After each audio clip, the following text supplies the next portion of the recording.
Saudi আরবের রিয়াদে প্রবাসী ব্যবসায়ী রিয়াজের বাড়িতে শোকের মাতম। দ্রুত লাশ দেশে পাঠানোর জন্য সরকারের কাছে সাহায্যের আবেদন পরিবারের। হাজারো স্বপ্ন নিয়ে প্রবাসে পাড়ি জমিয়েছিলেন পরিবারকে সুখে রাখার জন্য, সেই স্বপ্ন আজ বিষাদে পরিণত হল। মায়ের সাথে ভিডিও কলে কথা বলতে বলতেই মৃত্যুর কোলে ঢেলে পড়ে রিয়াজ। অনেক স্বপ্ন নিয়ে আদরের ছোট শিশু কন্যাকে দেখার জন্য ছুটি কাটিয়েছিলেন, দেশে আসবে 2 দিন পরে, দেশে ফিরবেন ঠিকই, তবে লাশ হয়ে একমাত্র শিশু কন্যাকে কোলে নেওয়া হল না হতভাগা এই প্রবাসীর। জীবন যুদ্ধে হেরে গেলেন, সমাপ্তি হল এক স্বর্ণালী ভবিষ্যতের, বিদায় নিল এক রেমিট্যান্স যোদ্ধা। তরুণ ব্যবসায়ী সাইফুল ইসলাম রিয়াজের মৃত্যুতে এলাকায় শোকের ছায়া নেমে এসেছে।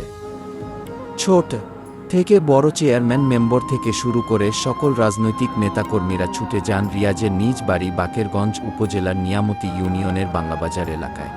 রিয়াজকে এক নজর শেষ দেখার জন্য দ্রুত লাশ দেশে পাঠানোর জন্য সরকারের সহযোগিতা চান রিয়াজের পরিবার ও এলাকাবাসী।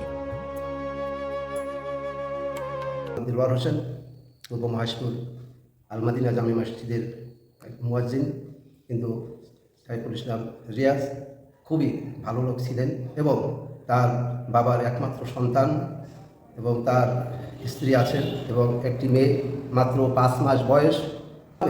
দেশে এসে পৌঁছায়, এই জন্য দেশের আপামর জনসাধারণ সবাই অপেক্ষায় আছেন এবং সরকার যেন তাড়াতাড়ি এই লাশ বাড়িতে পৌঁছে দেন, এই ব্যবস্থা যেন করেন, সেই জন্যই আমরা সবাই আগ্রহী, আকাঙ্ক্ষিত যে তাড়াতাড়ি তার লাশ যেন দেশে পৌঁছে দেয়। ছেলে রিয়াজ সে প্রবাসে থাকতো, সৌদি আরবে বাবা মা একটা চাকরি, একটা ব্যবসা করতো ট্রাভেলসে। তার সাথে আমার মৃত্যুর যে সময় মারা গেছে তার 1 ঘন্টা আগেও তার সাথে আমার কথা হয়েছে। আমার ফোন দেওয়ার পরে আমার বাবার বলছে যে আমাকে বলছে যে আপা আপনাকে একটা সারপ্রাইজ দিই। কথাটা আমার খেয়াল নেই, আমি কী সারপ্রাইজ দেবা? তাহলে আপা আমার টিকিট কাটা হয়েছে, আমি আগামীকালকে দেশে আসতেছি, দেশে আইসা আমি ঢাকায় আমি সিরিয়ালও কাটাইছি, আমি আইয়েই মানে ভালো একটা ডাক্তার দেখাবো।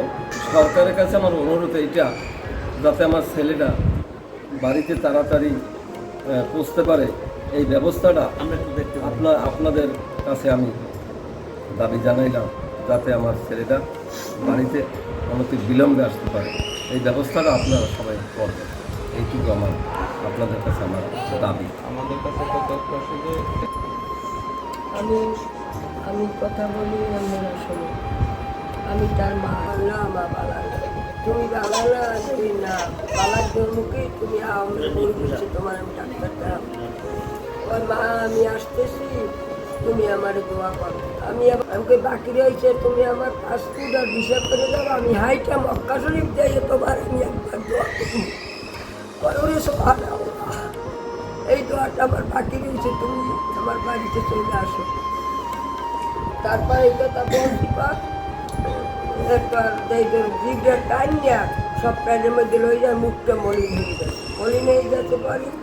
আমি ওখান থেকে টপ থাইতে আবার টেলিফোনটা ধরছি পারি, আমার হাজব্যান্ড পাশে আর বাবা একবার ধরছি পারি, এখন ওই টেলিফোনটা রিসিভ করতে পারি, আরও কোনো কথা বলতে পারে না আমার বাবায়, পারে না। এবার টেলিফোনটা রিসিভ করো, ভাবে না ওরে মা ওরে মা ওরে মা